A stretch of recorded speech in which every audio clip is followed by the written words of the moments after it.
Hey, everybody, welcome back to another episode of 13 Rings Podcast. I'm your host, Lucas, with my co-hosts here, Mal, Maurice, and Earl. Guys, we have finished up week 13, and now we are ready to enter week 14.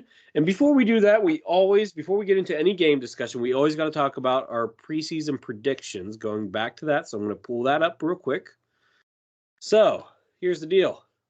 There was no interconference matchups this time. Mal was on a bye. I hope you enjoyed the weekend off, Mal. It was great. Awesome. And if I remember correctly, you also won fantasy, so good for you. Yeah, So we're thriving. That's good. At least you are. I'm not doing so hot. Anyway, so week 13. Let's go into predictions. We all predicted the Commanders would lose, and they certainly did. Yeah. They certainly did. We had the Eagles. We actually had them all losing, which I'm sure is not to the chagrin of Maurice. Well, I mean, I think we all saw it coming, but yeah, I'll get to it later. Yeah. And then we also had week 13. All of us had the Cowboys losing in surprising fashion. Oh wow. And yeah, I'm kind of surprised by that one. Actually, I think that was the first loss that Earl had in his predictions. It was. Yeah, that is impressive. Okay. So, that being said, let's get into it. Let's talk about your Cowboys, Earl. All right, bet. Thursday, the Cowboys played the Seattle Seahawks. And what I witnessed, it was a dogfight. Dallas won 41-35. Overall, from the game, this is their third game in 12 days. And I saw some fatigue. I saw some guys were gassed. But overall, they fought through it. The defense was just straight gassed. They were out of it. Ron Bland, they smoked them. And this in the third game, he's gotten smoked, but he has responded when needed. He got an interception in this game. Not bashing him too much, but he's in the learning experience right now. He's not ready to handle the number one receiver, but he got a chance to taste his own blood, and it made him better as the game went on. What went wrong in the game? I think it was just the defense just being tired. It seemed like they really they were fatigued. Like it was, as I say, it was the third 12 days, and that's kind of hard on the team overall. And I think the defense just really had to take a back seat on this. And when they made a stop, they made a stop. And it was a key stop in the game. They stopped the Seahawks on 2 fourth down plays toward the end of the game, which gave the ball back to the offense, in which what went right, the offense, Dak Prescott.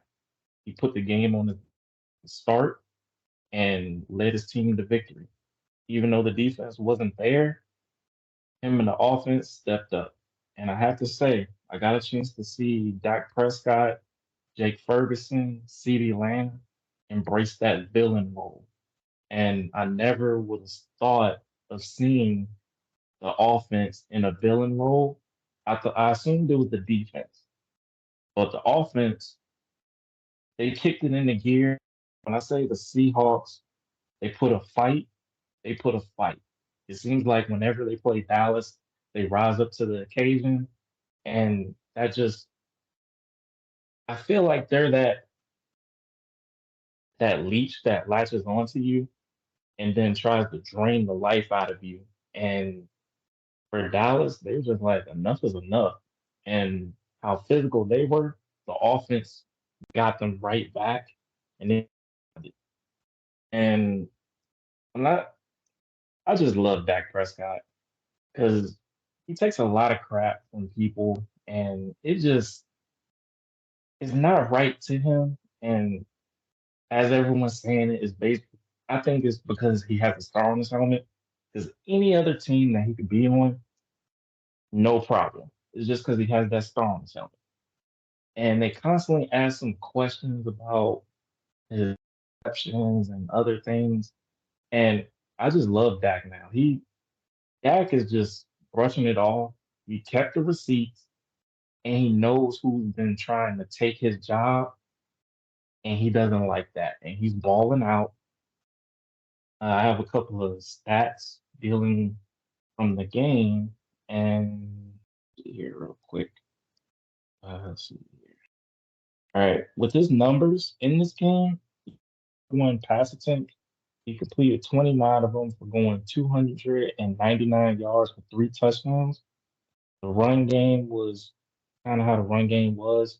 Tony Pollard had 20 carries for 68 yards, had a touchdown, and his average was 3.4, with CD Lamb having 2 carries for 30 yards, and his average was around 15. And another thing that went really with the game is they they fed CD Lamb the targets he needed. I think they got him around a range of 17 targets where he had 12 receptions for 116 yards and 1 touchdown. In this game, I just believe the offense needed that wake up call. And when I say that they responded to what the Seahawks defense was doing. And Dak Prescott played like an MVP in this game. And he's definitely got my vote for MVP this season. And Mike McCarthy, heck of a job. He's actually my coach of the year because I've seen the progression that he's done season by season. And this time around, when they front office allow to get those handcuffs away and let the coaches coach and then let the team play, I saw that within Mike McCarthy's offense. The offense gets the game ball, player of the game, Dak Prescott. Defense, y'all got to wake up, showdown Sunday night, finish the fight, and continue to run y'all race. What did y'all think about this game? Yeah, no, I think you covered a lot of good things. Look, I think this was a really good test for them. The Seahawks are a competitive team, even though they're 500 now. They're a strong team. They got a good quarterback in Geno Smith. By the way, Geno Smith, they did not lose because of the quarterback there. I know I'm a little bit of a Geno Smith guy. Geno Smith balled out in this game. Yeah, no, this was a good come from behind victory because I don't think you guys had done that this year, where you guys were down early and they were able to come back. That's a good sign for you guys, especially on, you said 3 games in 13 days, right? 12 days. 12 days, yeah. So this is a good win for you guys. Next week's going to be the real challenge, but I'll save that for later, or Maurice. But yeah, no, this is a good look. This is a good win for you guys. You guys needed a win, and I think this win helps put Dak into the MVP conversation. Yeah, couldn't agree correct. more. I agree with Lucas. Go ahead, man. Sorry. I was just gonna say that I agree with Lucas. I was actually out that night watching the game, and it was just one of the most authentic shootouts that I would say, where everyone was scoring. It was just truly a good game by both sides. Defensively could have been a little better from both sides with the amount of points scored, but it is what it is. It really was just a good job by both quarterbacks. Good job by both offenses. Good win for you guys, and I think you kind of take that on with that momentum and move on to Philly. Yeah, it was an entertaining thing in this game. There was no punts. Yeah, this is a highly entertaining football game for sure. Just looking at the stats, I didn't really look at the stats before. Dak passed for 299. Usually, I thought he would have thrown for more than that actually. But it was a very efficient game. 3 touchdowns, no interceptions. He was sacked 4 times. So um, I really do like the Dallas Cowboys offense right now. They're really rolling. They need to get a little bit more production from Pollard. I will say that. But going into, and we'll talk about this later, so I'm not gonna say much. But going into their next matchup, the passing attack of Dak to CD could be very dangerous. Very dangerous. Yeah. Not only that, Yeah. Dak is also getting Jake Ferguson involved and Brandon Cooks. And as I was in that order, when I was talking to y'all a couple of podcasts, in the order, CeeDee Lamb, Jake Ferguson, Brandon Cooks. You could throw Michael Gallup in there. You could throw Jalen Tolbert, Kavontae Turpin. But as long as you get your main targets going, that's what's going to ignite this offense. And I think Mike McCarthy did that now. And I do want to say something real quick with Mike McCarthy. Today he had to have surgery. Yes, he did. And shout out, prayers to him. Yeah, yeah, prayers up to him.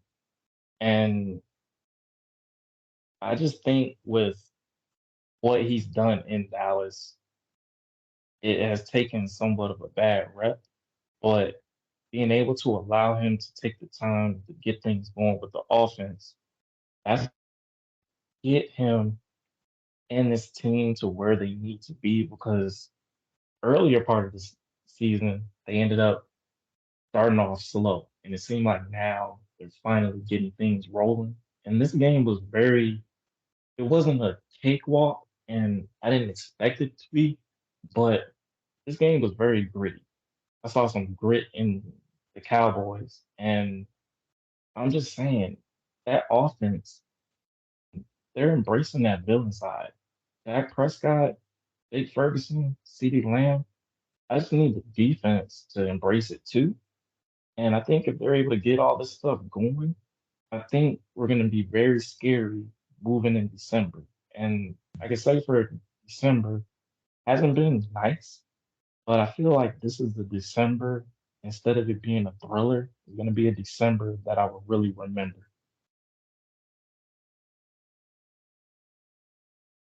Yeah, that's fair. That's fair.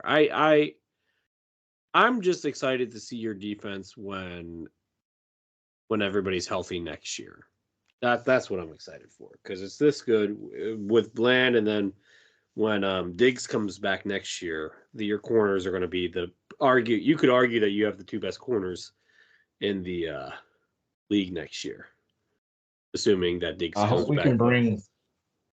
I hope we can bring back Stephon Gilmore, because I That would think be with good his too. addition there, that has really helped out the young corners. And I Yeah. wouldn't be mind adding another corner in the draft this year to continue We'll to add see. the depth. You might not need to, but we'll see. But I need to do my spiel now, I suppose. Let me just start this off. Understood. Yeah. That's how I feel about this, guys. It's look, hail to the process. It's a real thing. HTTP. That game will attract HTTP. me. That got ugly pretty quick, and I did not have high expectations. The Commanders played home against the Miami Dolphins. It was a foggy, misty afternoon, and they lost 45-10. The game was out of hand pretty quick. The defense I knew was going to struggle. I don't think that was a surprise to anybody. Lack of discipline, the turnaround with they have an interim defensive backs coach from, I think, Buffalo. I can't remember his name off the top of my head, but I'm not impressed. And then on top of that, Ron Rivera's calling the defense did not make a lick of a difference there. Especially now that we traded Young and Sweat, the defense is just going to be horrendous for the rest of the season. I've accepted that. I am moving on. I feel like Mal did about 5 weeks ago. I do not want to win another game. Yeah. I want to get one of the best draft picks. Yeah, I feel welcome to it. It's horrible, but we'll be miserable together. Misery enjoys company, right? But here's the thing that I'm really concerned about. The defense I knew was going to struggle. But it's the offense here, guys. The offense, 10 points. But that's not even the worst part of it. It's the turnovers. Okay. Sam Howell had a pick 6. I think Wasn't that like his third in 3 weeks? It was. I think it was, yeah. And he also leads the NFL in interceptions. I think he has had 5 interceptions in the past 3 weeks as well. So, regression from Sam Howell. Now, I still believe he can be our guy, but I think it becomes from a sure thing to let's see how he plays the rest of the season. I think if he can end with, I'm not expecting him to, like wow me to like put up, the fantastic stats he put up earlier in the season, especially with how bad before I say what I'm about to say, and Earl, me and him have talked about this. The Commanders gave up. They have given up on this season. You could see it in that game. They just gave up. We had no sacks, nothing. Like I don't even do. We didn't even force a fumble. No turnovers. The defense didn't try. The offense, pick six. It's not we had a fumble. Granted, we recovered it. We lost. Oh, Brian Robinson went out with a hamstring injury. Did not return. Probably won't be back. He might not play next week. Who knows? Like. I like Sam Howell. Let me get back to my point here about Sam Howell. He went from a surefire, yeah, he's our guy moving forward to let me see how he finishes the season. Because he's had 3 games. Wow. Yeah, look, and by the way, I'll already say I don't want Bieniemy back either. He's rubbed a lot of the guys in the locker room the wrong way, and he has not brought the winning culture we thought he would. And he's a little bit too pass happy. We have 2 really good running backs. And our run block is not horrendous. So I don't know why we're passing the ball as much as we do. So I don't think Bieniemy should be back. And honestly, like Sam Howell, let me see how he finishes the season. Because if he continues this interception thing, like I said, 5 interceptions in the past 3 games. Not a good stat. Let me just make sure I get this right on the stats for Sam Howell last couple games. I'm pretty sure I'm remembering it correct by memory, but let me just pull up the stats to make sure. So right now he has 3,466 yards, 18 touchdowns, 14 interceptions, QBR's 47.9. Last 3 games, which have been against Miami, Dallas, and the Giants. He has been sacked 11 times, 5 interceptions to 1 touchdown. 1 passing touchdown, rephrase. He's had a total of 5 touchdowns to 5 interceptions in the past. 4 of those touchdowns, by the way, were rushing. So I'm concerned. Is it just a rough stretch, or is he's being exposed? That's why I need these last couple of games to really evaluate. Well, Lucas, let me say this. So we all as a group collectively have agreed that Sam Howell was given too many pass attempts. Yeah. I think that's a lot to do with his problems, especially the turnovers when it comes to interceptions. Well, the reason for that interception last game, I don't know if you guys saw it, but the defensive end, the guy with the super long blonde hair, read the play, and Sam Howell didn't see him.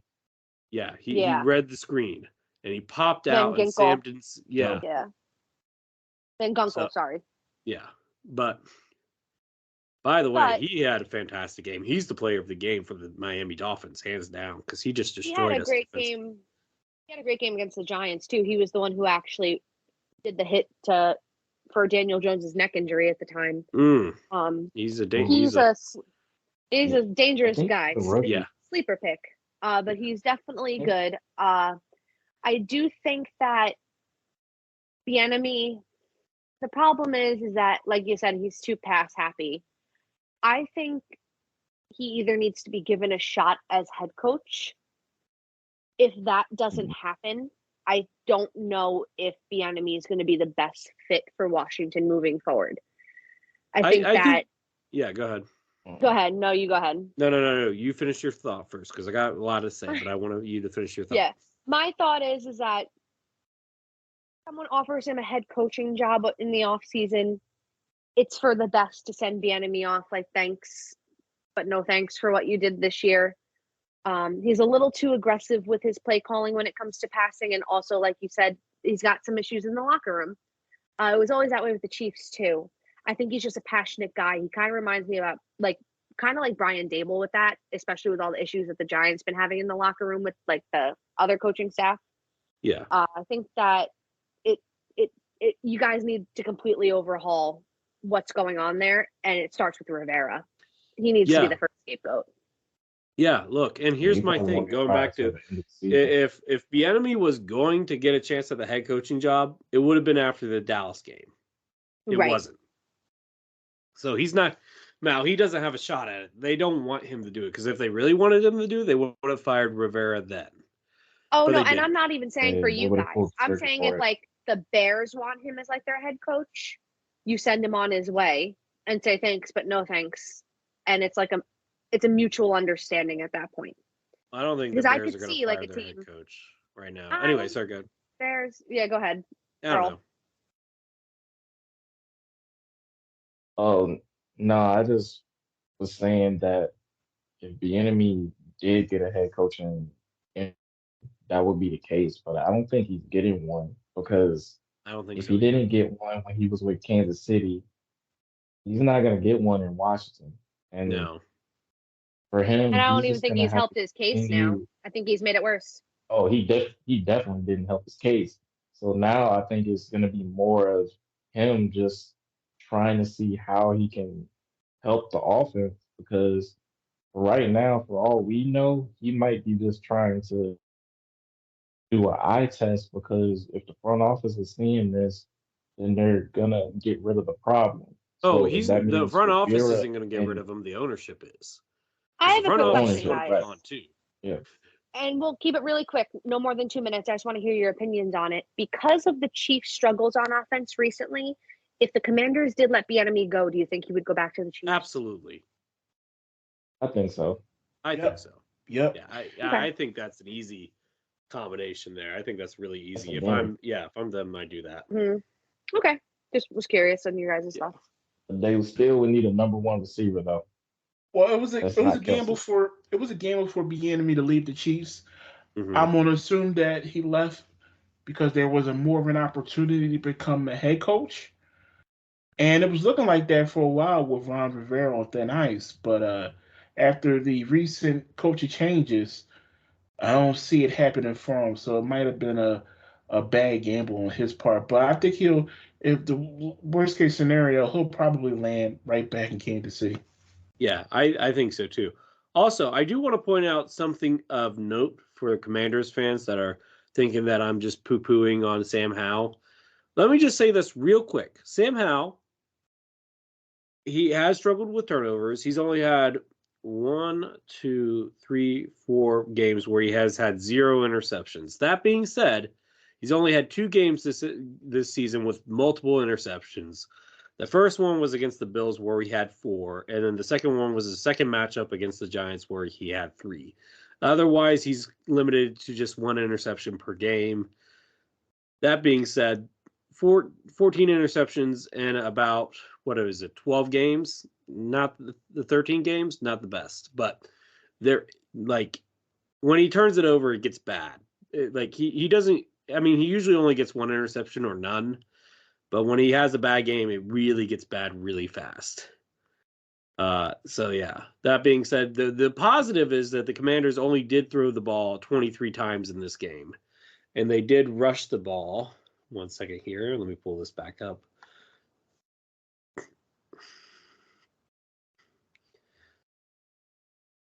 They rushed the ball 28 times. So that's more balanced. Now, I think you probably should have thrown it a little bit more, but, he did get sacked 3 times for 20 yards.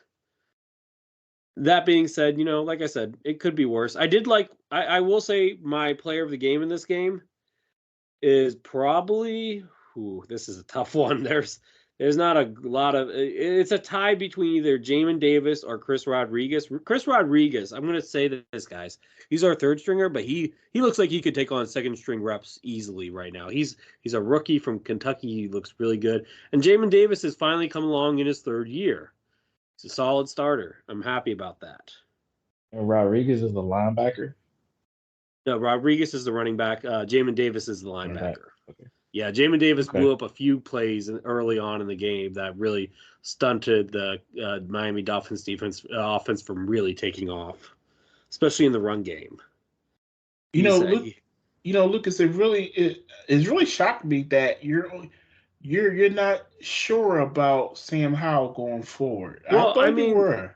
I was until like I don't know, man. Three pick six in the past 3 games, plus 5 interceptions to 5 touchdowns.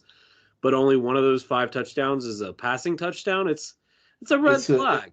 It's a losing environment, losing culture right now. You can't judge him by that. Like we all said before, this is still his rookie season. He's playing with a terrible offensive line. They're not winning at all. I would give him another season with a little more talent, and then you go from there. But I think he's a talented quarterback. I think he is too. Yeah, I think he I is. think he is too. I just I don't want this bad stretch to develop bad habits. Does that make sense? Because once you can ruin a quarterback a lot easier than develop him, and I don't want the Commanders to ruin him. Does that make Well, if they sense? don't want to ruin him, Yeah. I get what you're saying, Lucas. If they don't want to ruin him, then get a line around him to Yep. protect him. Have Yeah. him build the The line. confidence into that. If they don't do that, they're gonna. One thing that Chris, when he was on the podcast talking about with the Giants, was that they they abused the quarterback. Like they pretty much didn't give the protection around him like they needed. It's just they need to get the protection around Sam Howell to give him the comfortable with everything because you don't want to hurt his confidence. The Yeah. situation is, I don't think he has all the confidence yet. He just needs I think he's to lost have a some confidence protection because of the he's line. afraid to get hit, Yeah, and I don't blame him on right. that. They're going to Because probably it's break the hard for NFL a record for quarterback most sacks in to a single season. do that.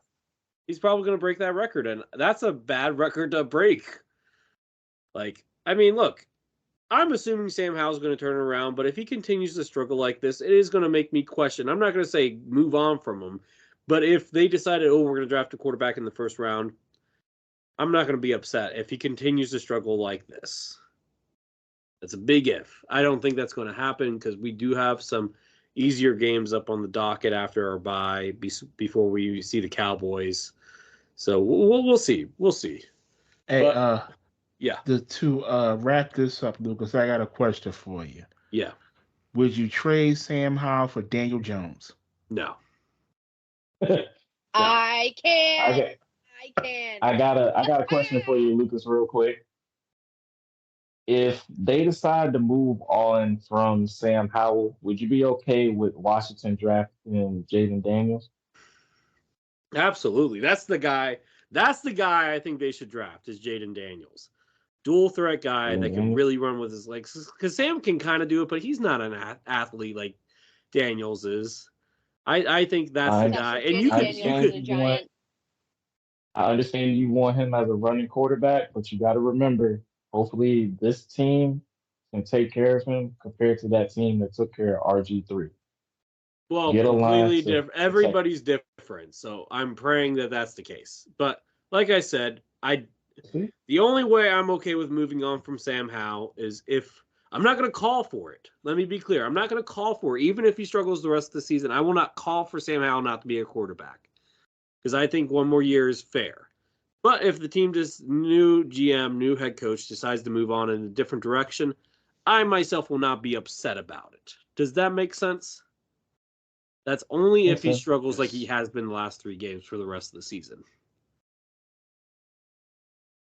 All right. Yeah. That being said, Maurice, it is time. Yeah, it's time.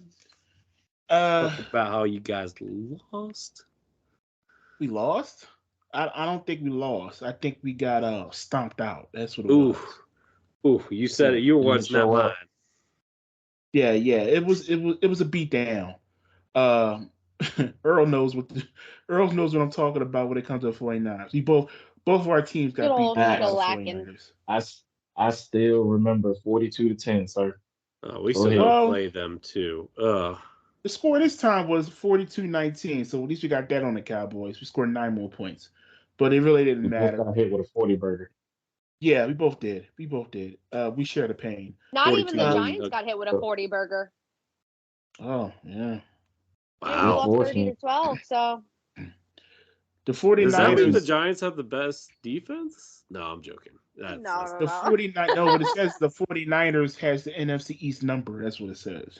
They really do. Well, they're going to beat us. Let's You be. have to stand If on the we walls. if we beat the Stand on the- 49ers, Yeah, my that- mind would be blown. You would Also, have The bragging We rights. tear up the streets. You have a lot of bragging rights, Lucas. But let me get into the game. A lot of bragging rights. 42-19. The San Fransico 49ers came into Philadelphia with revenge on their mind. And I know how it feels. We went into Kansas City with revenge and we beat them. And they were thinking about, coming back here with a healthy quarterback this time in Brock Purdy and giving us the business. And that's what they did, man. I'm not even going to really go through the stats. One stat that stood out was Debo. He has the perfect name, Debo, if anybody watches the movie Friday, because Debo was a bully. Absolutely. He was a Can't bully. forget about Debo. Yep. Four receptions for 116 yards, 2 touchdowns, and another rushing touchdown. He was a man amongst men. They couldn't tackle him. He just did whatever he wanted on the football field.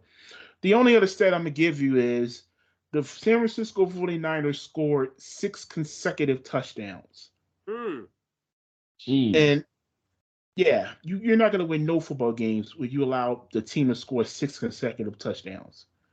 And this goes into my little rant I have about this defense. Now, before I even continue, the Philadelphia Eagles are still 10-2. Still got the best record in the league. You're not calling for nobody jobs, right? No. Okay, good. No. You ain't like those Eagles fans. No. I'm not calling for anybody to get fired. I think our defensive coordinator, Sean Desai, has gotten a lot of hate, but he's having to work with the talent he has around him. And right now, and I mentioned this before, our secondary is not good.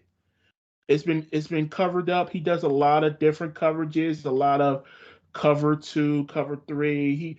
He does a lot of things that doesn't put his corners, Darius Slay and James Bradbury, in man-to-man positions. I think Darius Slay is about 2 years past his prime. He's lost a step, and I think James Bradbury is just a washed cornerback. I don't think he's good at all. Ooh. I think he gets targeted by a lot of offensive coordinators. And speaking of offensive coordinators, I'll give all the credit due to Kyle Shanahan. He's a genius when it comes to offensive play calling. And I give credit to the 49ers in general. I think right now they're the best team in football. Right now, they have all the momentum and they're healthy, which is everything the Eagles were last season. So I'll give credit where credit's due on that. But going back to our defense, the Buyer trade hasn't really worked out well. He hasn't really made an impact. He has 1 interception. Reed Blankenship got some good publicity today with the first round of Pro Bowl voting. He was actually second team safety for the NFC East. But with that said, our cornerback, we don't have talent. We don't have any youth that can really make an impact. We lost our slot corner Maddox early in the season. He hasn't really been replaced. We're getting torched by every quarterback right now. And even your guy, Lucas Sam Howell, he looks like Tom Brady when he plays us. Yeah. I mean, to be fair, he could be if he had a good offensive line. But anyway, we digress. Anyway, Sam Howell had his 2 best passing games against the Eagles defense this year. Everybody is passing for season highs against our defense right now. Our linebacker core has not been up to par. Our second-year player, Nakobe Dean, went into the season as the next young linebacker on our team, and he hasn't really panned out due to injuries. Now we did bring in Shaquille Leonard this week. We signed him to There a is Leonard. 1-year contract for the rest of the season. Hopefully that Ho- helps. yeah, hopefully that helps. Hopefully that's an upgrade there. He's I not the player he used to be, but hopefully, Howie does a good job. Howie Roseman, our general manager, does a good job in bringing in talent, bringing in players, veteran players, in the middle of the season, and they can make an impact going into the tail end run of our season, like he did last season with bringing in Sue and Joseph to help our defensive line. So I hope Leonard can help our linebacker core, but there's really no saving our secondary right now. And I was saying earlier with Earl, our safeties are in a world of hurt. If Dak and CD can connect like they did against the Seahawks, man, we're in for a world of hurt. And I can definitely see CD going over 100 yards again, passing, receiving in this game. Our defensive line is okay. I heard a rumor that you guys were going to try to get Sue becoming. I can't say his first name. The Dominican Sue. Yeah. I mean, he's a year older now. Bring him back. But yeah, I mean, he could bring him back. I mean, it wouldn't hurt. It wouldn't hurt. But our secondary is the problem right now, and we have to come up. Sean Desai has to come up with something to help this safety core out because we're not getting turnovers, and we're just not making third down stops. We're one of the worst teams in the NFL on third downs. Well, let me ask you this. You guys were able to get Jalen Carter in the draft. Looking back, should you have still gone for Jalen Carter or should you have gone for corner help? No. We took the best talent available. Okay. He's on track. That's how you build good teams. He was I one know. of the top draft prospects too. Yeah. He's on track right now to be the rookie defensive player of the year. So yeah, it's not a bad pick. That was a good pick. Okay. Yeah.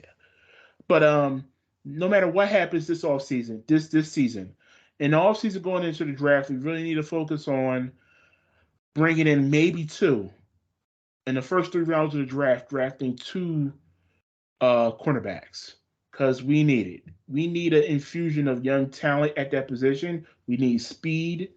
We just need something because these 2 guys, Slay and Bradbury, are older. They've lost a step. Bradbury's case a couple steps, and it shows. It really does show. I'm going to be honest with you, Maurice. Bradbury was a giant before he went to you guys. And when he left, he already didn't have a step. I think last year he fit in pretty well because you guys had a more experienced secondary and you also had CJ Gardner-Johnson and Slay was much better last year. So Bradbury's flaws were never really exposed too much. Mm-hmm. Now he's relied on a little too much more because of the little bit of problems you guys had at safety this year with GJ leaving and with Darius Slay getting older. I think it just shows more that it's time to move on from Bradbury. That's just my personal opinion. So, Mal did not have her Giants play this week, but before we move on, I'm going to throw an audible here that was not in the agenda because Maurice gave me a great idea while he was talking about what the Giants need this offseason. Everybody knows how many picks they have. Not the Giants, sorry, the Eagles needed in the offseason. Everybody knows how many first, second, and third round picks you have, right? Yes. For the most part. Yeah. So what I'm thinking is we all go around and say what positions need to be filled with those picks. So I have 5 picks in the first 3 rounds. I'll go first just to, let you guys see what I'm talking about. So I think with our first round pick, I want, if he's available, I would want to take Marvin Harrison Jr. If not, we need an offensive lineman. Simple as that. Agreed.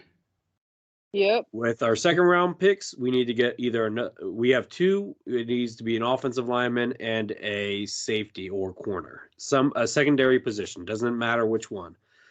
And then same thing in the third round, an offensive lineman and a corner/safety. That's fair. So who wants to go next? I'll go next. And I'll go next. And before I even talk about that, I just want to wrap up my Eagles game and just say one went wrong. The entire secondary, everything but the defensive line. When you allow 6 straight touchdowns, there's really nothing you can save there from that defense. One went right, offensive line.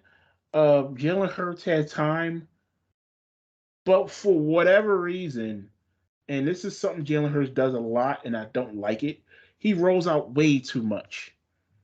I don't know why he does this, because he has the time in the pocket. Well, he did have a concussion, and I hear people talk about online, well, the 49ers, they injured him because they injured their quarterback. No, not really. The play that Jalen Hurts got injured on, he was rolling out. He didn't slide. He tried to take a hit to get the extra yards for the first down, which he didn't do. It was totally preventable. But he came back though, which was great news. But I'll say this: the offensive line played well. Jalen Hurts needs to roll out, and going into this game against the Cowboys, Jalen Hurts needs to have a MVP statement type game. He really does. But with that said, let me talk about the potential draft picks for the Eagles. We have a first, 2 seconds, and a third. So in the first round, I just made the case for secondary help. Do you guys agree with that in the first round? Yeah. Completely agree. Yeah. I agree. Y'all should get Kool-Aid. Kool-Aid McKinstry. If he's there at 32, I don't. Right now we have a 32. I wouldn't be mad if the Commanders took him in the first round either. Yeah. We have 2 second-round picks. One of them is the Saints pick, which is really early in the second round. The Saints just keep giving us great draft picks for some reason. The 44th pick and the 64th pick. What do you guys see us taking in the second round? Well, both second-round picks. I would say linebacker. I would only say because I think Jason Kelce's going to retire this year. I would say a center. I was thinking that too. Yeah, Lucas? Yeah, I think offensive lineman should definitely be on your higher list for sure. Our guard, Cam Jurgens, is projected to take Jason Kelce's spot as center. Okay. So I desperately think they should get a tackle because Lane Johnson's getting up there in age now, and we've seen when Lane missed the game early this season, their protection is not nearly as good without Lane Johnson. So I would say they need to invest in a tackle pretty early in the draft. And with the other second and a third round pick, I think they got to go corner again. I really do. Yeah, I think they got to go corner. Yeah, I think so. I think those are your 2 biggest positions of needs. Yeah. What about you, Mal? All right. The Giants need a lot of help, but we have 1 first-round pick, 2 second-round picks, and a third-round pick. I'm going to go off complete vibes and feelings currently based on how my GM has been talking. I'm going to say round 1, we're going to go wide receiver. Really? I do. That seems like a poor choice. Yeah, I don't know about that one. Wait. We've fumbled on a lot of first-round offensive line help. A lot. I don't think we're going to go for that again. I think, depending on how high we are, because I don't foresee us winning another game. The only one that I potentially see us winning is the Saints, because they're also a little bit of a dumpster fire. That's the only other one I see us winning. It depends on how high we are. If we're high in the first round, I think we're going to wind up going QB. But based off of what my GM says, he's going to take the best player available. And if one of those wide receivers like Malik Neighbors falls, he's going to wind up taking him. So that's the only reason why I say that. Second round. Go ahead, Earl. Go ahead. Oh, no. You can finish up. It's okay because I'm honestly so confused at what the Giants are going to do because we really need so much help all across the board. So I'd like to hear you guys' opinion on what our first round pick should be. If y'all go receiver, if Harrison Jr. is not there, another I would look into, and it's Florida State receiver Keon Cole. I love Keon. He's a big. Me too. Um, I wouldn't mind having him wear a star on his helmet. But this guy is very talented at 6'4", 220. I'm not saying he's DK Metcalf, but he has that big playability with a big target. He runs around a 4.45, and I think that would probably dimension to the receivers that the Giants have, especially if they're able to figure out the QB situation. They'll have a lot of targets, but hopefully y'all are able to address the line because I think that is key. That Yeah, everything else falls. Maurice, Lucas, what do you guys think? I think you guys need to get a quarterback. I agree, but I don't know how. Why am I not shocked? You can say that, Lucas. I mean, look, she knows how I feel about Daniel Jones, Yeah. and I've gotten my flowers for her from that. So, Mm. look. Yeah, What would should you get a say, tattoo Maurice? of Daniel Jones, sir. I am Don't old be that school. evil. I am old school football roster construction. I've said it before, and I'll say it again. You The build trenches? through your line. Yes. Yeah. Like Like Also, I that. said, we're missing. I think real quick, I think if boy, you guys got to lose. I'm just going to be honest with you. You can't be winning these No. games and going 10, 11, 12 in the draft. You just can't afford it.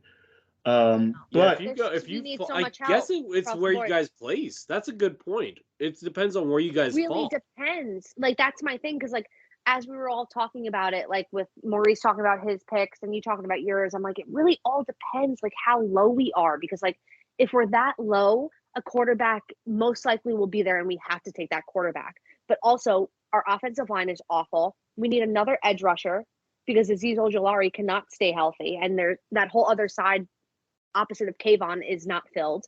We just traded away Leonard Williams, so our line on defense needs help. And we have Jalen Hyatt, who looks promising, but we have no true wide receiver one. There's just so many things. And Adoree Jackson is not that great of a cornerback either. So and Xavier McKinney might leave. So I don't know exactly what hole to fill at what time. I guess it just depends. I think that's a better question for your team because you guys are 2-1 with Mr. Cutlets.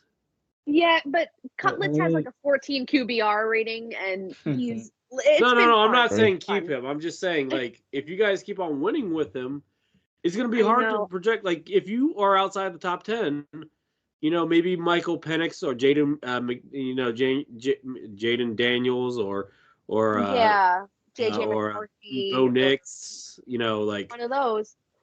But Right, it's man. something that we get set back for years again. Yeah. So I don't know if you. Yeah. I don't know. I don't know what direction we're gonna go in. I think this is one of the drafts where like I really have no clue. It all depends on where we end up. Like I said, I don't think we're gonna win another game. The only one we really can win is the Saints game.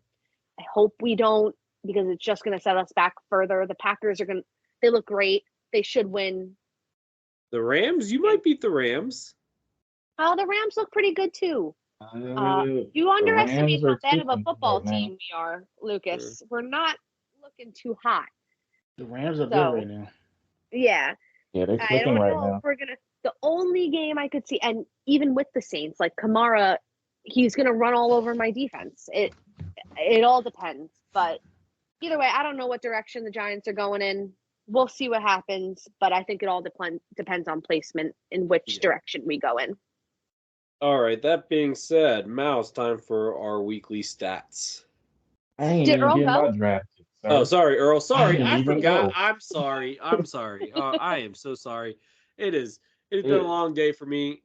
I am sleepy. I apologize. Go ahead, Earl. It's all good. It'll be quick. I definitely need help in the defensive side as well as the interior lineman on the offensive side. We don't have our 4th round pick because we traded it for Trey Lance, and we don't have a sixth pick because we traded for Gilmore as well as Brandon Cooks. We may have a fifth, but I definitely know we have two seventh round picks. So we have our first three and then our seventh round picks. All For the right. first Let's just pick, focus I on the can first three. Let's just focus on the first three okay, rounds. yeah. I know, I got this. Okay. Uh, well, for what I could see them doing, they could either go defensive tackle, and one that I've seen from Texas is Devondre Sweat. I could see him fitting really well with the interior lineman for Dallas because we definitely need to beef up that side on defense. Or we can go with offensive tackle JC from Alabama. He's like a 6'6", 340, 350 pounder that could play on the left tackle side, or you can move him in as a guard. Because I know that we need to get more depth at that line position because most of our guys, pretty much most of those guys are going to go into the Hall of Fame.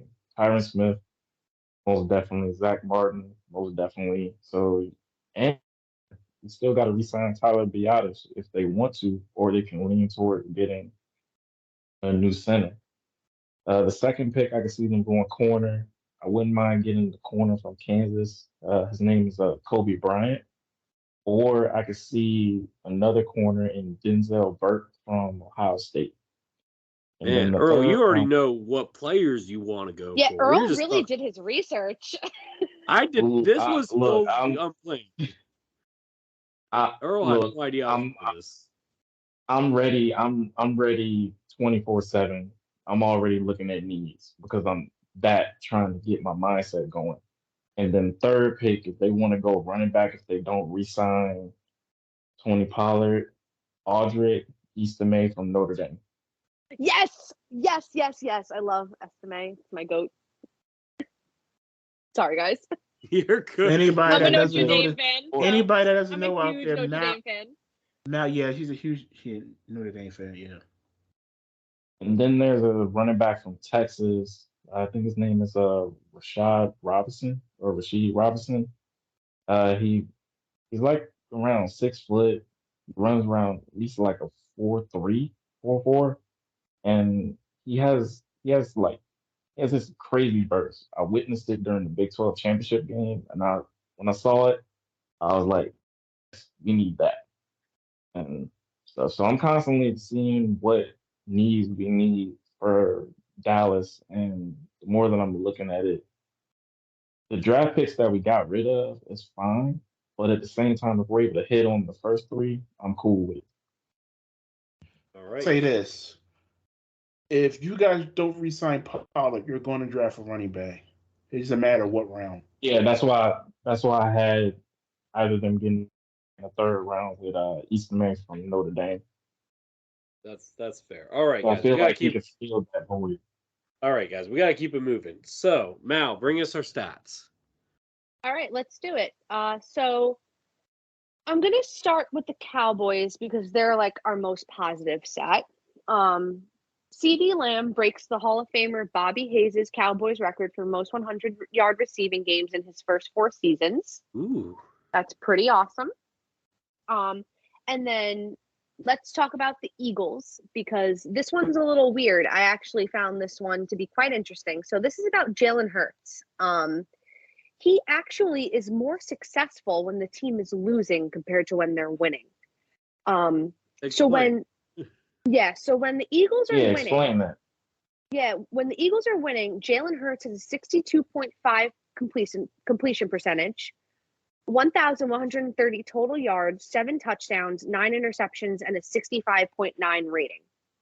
Now, when the Eagles are losing, he has a 71 completion percentage, 1,977 total yards, 22 touchdowns, 1 interception, and a 114.1% rating. Huh. So you So can take it's a that two huge ways. difference. So you can take that 2 ways. 1, he steps up when the Eagles need him, or 2, he be coasting when they're winning. Exactly. Yeah, there's 2 ways you can look at that. You can say he's either stat padding, or you can say He's one of the more clutch comeback quarterbacks in the league. Mm-hmm. Takes a Yeah. game-to-game situation, but I mean, over the last 2 seasons, the Eagles have had the best record in the NFL since the beginning of last season. So I think you would kind of lean on the clutch side. Yeah, I'd agree. Yeah. I would definitely agree. And now, unfortunately, Lucas, for us, we have a little more negative stats. So I'll do the Commanders first. So Sam Howell has dropped to second in passing yards on the season to C.J. Stroud with 34.66 compared to Stroud's 35.54 Wow, yards. Stroud, a rookie's leading the NFL, and that probably hasn't happened in a long time. Yep, Stroud is leading officially now. And now the Giants are tied for fourth with the New York Jets with the most rushing yards per game allowed with 136.1 yards this season. Oof. So I see we have not addressed stopping the run. No, you have not. All right, yep. Earl, it is that time. 4-minute drill. We just couldn't. We had more from a 2-minute drill, so 4-minute drill it is. All right, I'm gonna start off with Mal. Can you talk about the slate of games that you have? Yeah, absolutely. So I had the Colts and the Titans. The Colts win 31-28 in overtime. Gardner Minshew was 26 for 42, 312 yards, 2 touchdowns. Derrick Henry had 21 carries, 102 yards, and 2 touchdowns. It wasn't enough. Gardner Minshew came up clutch and won the Colts the game in the end. I then had the Cardinals and the Steelers. The Cardinals win that one 24-10. Kenny Pickett got hurt, went out mid-game with an ankle injury. Mitchell Trubisky came in, was 11 for 17, 117 yards, 1 touchdown. James Conner, the running back, we missed him. He was on IR for a little bit. Had 25 carries, 105 yards, 2 touchdowns to get the Cardinals the win. All righty. I'll go with my slate of games. The first game that I saw was the Los Angeles Chargers against the New England Patriots. It wasn't anything enjoyable. Chargers won 6-0. Ew. I'm not going to go in the yardage because it was ill. The next game that I had hang on, Earl. Before you move on, I heard a commentator say this, or maybe you told me this, but clearly it wasn't that. What's the offense coordinator's name? Kellen Moore. Kellen Moore did not make Dak Prescott. Dak Prescott made Kellen Moore. That is a fact. Anyway, sorry, continue. That's all good. Kellen Moore was holding Dak back. The next game I saw was Detroit Lions against the New Orleans Saints, and this one was a good game. The score was 33-28. Detroit won. Jared Goff had 213 yards with 2 TDs. Derek Carr had 226 with 1 TD and 1 interception. Unfortunately, he got hurt in that game. Wish him a speedy recovery. But yeah, the Lions, they're doing what they can right now. They're doing really good. The next game I watched was the Monday night game with the Bengals against the Jaguars. That one also was in overtime, and it was a really good game. I got a chance to see the backup quarterback for the Bengals, Jake Browning. He had 32 for 37, 354 yards and 1 touchdown. Wow. Yeah, the last time I saw him play a game was when he was the quarterback of the University of Washington Huskies.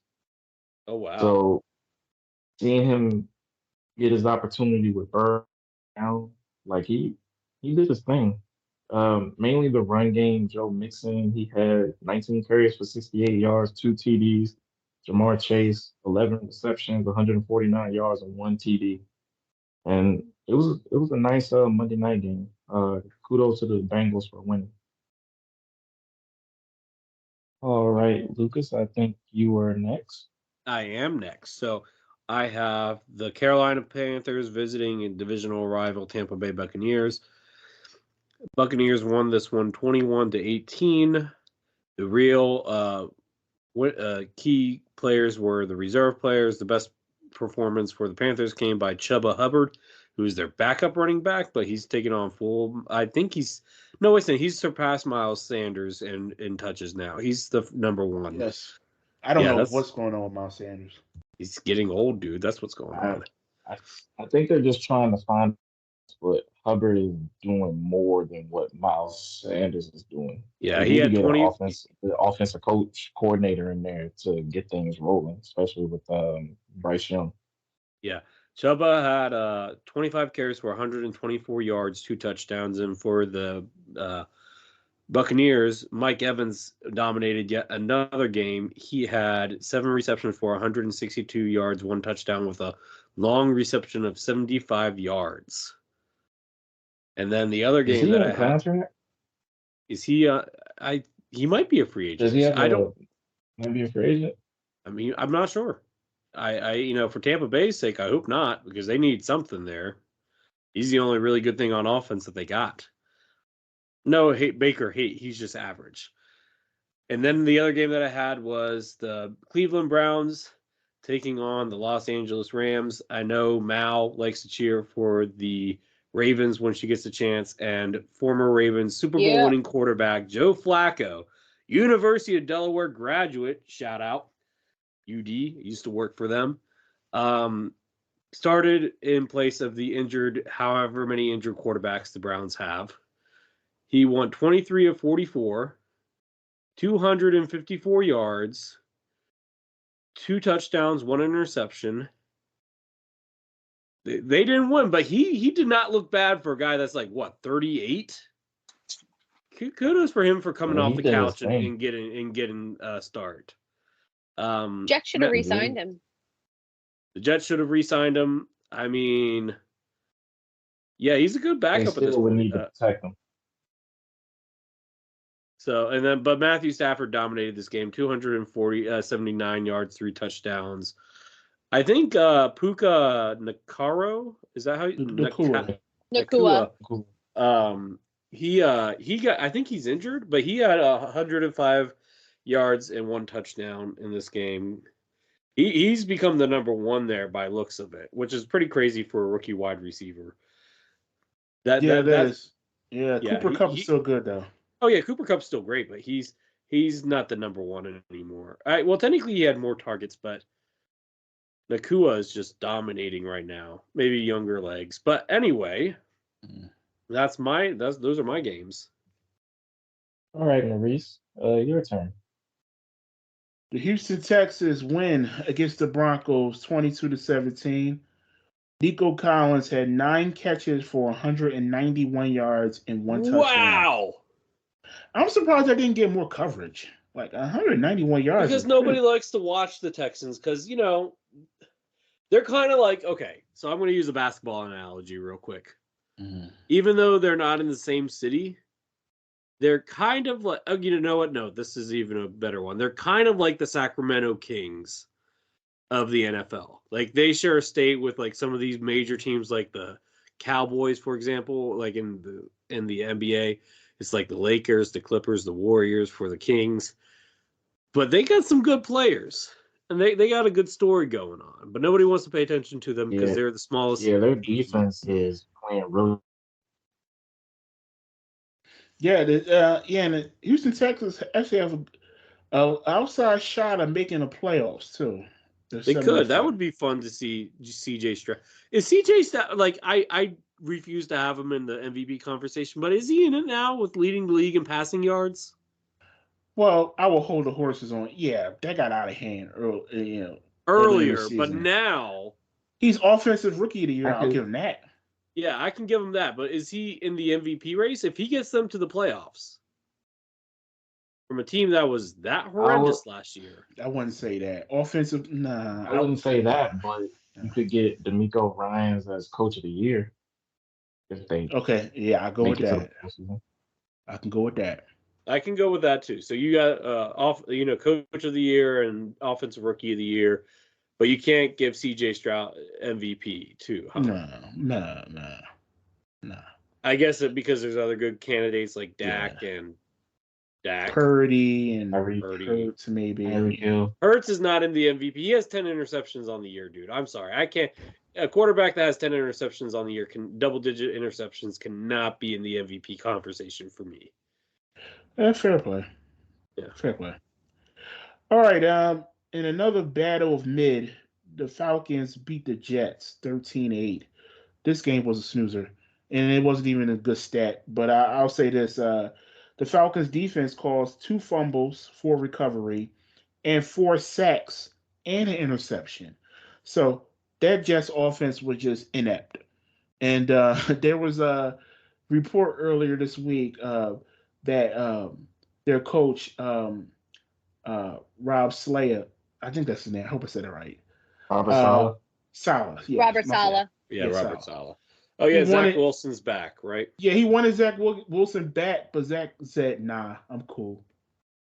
No, he's That's back But now he's though. playing now. Yeah, he's gonna He's- play now. He's a Oh, starter he now. is. Yeah, It he's was back a now. report. There was a report that he asked him to come in the game, and he said no. I didn't hear anything about that, and I feel like if No, if you are that- correct, and there are problems going on in the locker room, but I think Zach knows that if he does not take that ball, it's going to be detrimental to his career moving forward. So I think he accepted it. Yeah.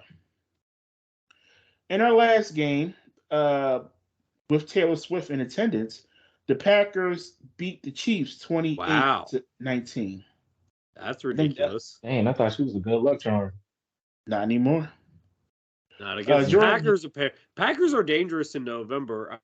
December. I mean, I saw a stat where Matt LaFleur, since becoming head coach, has not lost in December as the Packers head coach. I saw that too. That's kind of nuts to think about, actually. And the crazy thing is, not all their team is healthy, and they're still doing this. Well, Man, Jordan Love is coming into his own. he had a rough stretch, but he's coming back now. Yeah, he passed for 267 and 3 touchdowns. And I think this was a statement win for Jordan Love and the Packers. I agree. I agree. All right, that's it for the 4-minute drill. Might have been a little longer than that, but that Maurice, it's your turn about the fantasy league. was an 8-minute drill. 8 minutes. Yeah. All right. So fantasy. We want to talk about what was it? Week 14? No, week 13. Week 14 is our last week in before the playoffs. Let's start with me because Earl got the beats. I scored 208 points, and Earl scored 148, and I beat him. Pretty much everybody on my team had a breakout game. I had Dak, he scored 53. I had Debo, which is it hurt, and it was good at the same time because fantasy-wise, he gave me 44 And points. McCaffrey, too. And McCaffrey, too. Yeah. That's one of the bad things about fantasy sports, especially when they play your actual good team. That sucks. But anyway, Christian McCaffrey had 20 points fantasy. Devontae had a touchdown at the end of the game, which was good for me in fantasy because he gave me 18 points. Overall, everybody, even Atlanta defense, gave me 16 points. So this was a beatdown. Actually, I had Geno Smith on the bench. He had 55 points, but that's only a 2-point difference. Yeah, this is a beatdown. Or what you got to say about this? Yeah, your guys, all of them performed. Some of my guys just underperformed. Some guys I didn't trust because they've been underperforming. I lost to my boy Dak. He's slaying my quarterback, Mahomes. 3.2 to 22.1. Yeah, that's crucial. And the defense for Dallas, I have faith in that defense, but it's just like I said, they had 3 games in 12 days. Just got to see how they do this coming Sunday. But yeah, it was just guys didn't show up. I really hope my team decides to show up because can't afford to lose this next one. Go against Mal because there's playoff seeding in that. And if I Ayo. lose again, I'm out. Yeah, and now you won this week, 145 to 108. Tell us about your game. Yeah, it was a little bit of a beatdown too. So let's go back to that. So Tua had a week with 42. Tyreek Hill had 33. He really was like my GOAT. Everyone else was really kind of mid. Like my running backs didn't do anything because I had Saquon on a bye, so I had to put Zach Moss in. Brees Hall was usual. Brees Hall doesn't do anything because the Jets offense is so bad. AJ Brown really shocked me. He only got 11. No, it is what it is. Calvin Ridley only had 3.3. Evan Wait a Ingram minute. had a nice week. Yeah, Huh? I mean, Evan Ingram looks good for the Jacksonville Jaguars. Yeah, no, he did really well. He was 9 receptions for 82 yards and a touchdown. And Michael Pittman Jr. did really well too. He was 11 receptions for 105 yards and a touchdown with almost 20 points. So really, Tua and Ingram, Tyreek, and Michael Pittman carried my team this week. Yeah, and real quick, Joe beat Kyle. Kyle, he just Hold can't up, catch hold a up, break. hold up. You forgot I'm about me. getting to you, Lucas. I'm saving you for last. Okay. Calm down. I'm getting to you. I just want to say Joe, because Joe is the number 1 seed right now. He's been on a real tear. He beat Kyle 122 to 106. And I don't know why you want to talk about your team, Earl, because you got to beat down yourself. But go ahead. I'm not Earl, but yeah. Lucas, yeah. Yeah, whatever. Look, no, I want to talk about it because it was a Mm-hmm. bad, not just the fact that we got beat down, it really hurt our chances for the playoffs. Right now, we have a 39% chance of getting into the playoffs. We lost against Hertzaloma, who now leapfrogged us into a playoff spot. We're in a 3-way tie with Earl, Hertzaloma, and then us. And it's not a good look. It's going to be a tough road because he had Only DJ one more Metcalf. week to go. Yeah, he had DJ Metcalf this past week, and he really went off, and I didn't stand a chance after that. Like, yeah, I probably should have started maybe 1 or 2 players that I didn't, but like, really, it was DJ Metcalf that kind of ruined my chances from the beginning. You know what I mean? So it wasn't even that. Yeah, DK Metcalf. Yeah, so this week, and the thing is, it's not going to get easier because I'm playing Joe this week. Well, So, yeah, Buffalo you can chicken. play spoiler because if you beat Joe, I'll have the number 1 seed. But as of right now, it's only an 8-team league, so it's only 4 teams going to the playoffs. Joe's the number yeah. 1 seed. He right now is projected to play Hertzaloma, the 4 seed, and me and Earl could have a rematch in the playoffs. Right now, we're the 2. I'm the 2 seed, the 3 seed. So we will see. To be continued. We will get back to this next week and see who is the final To 4 be continued. and for our playoff. We will see what happens. And like I told you, Maurice, you got me this time. But I'm telling you, if I make the postseason, watch out. Watch out.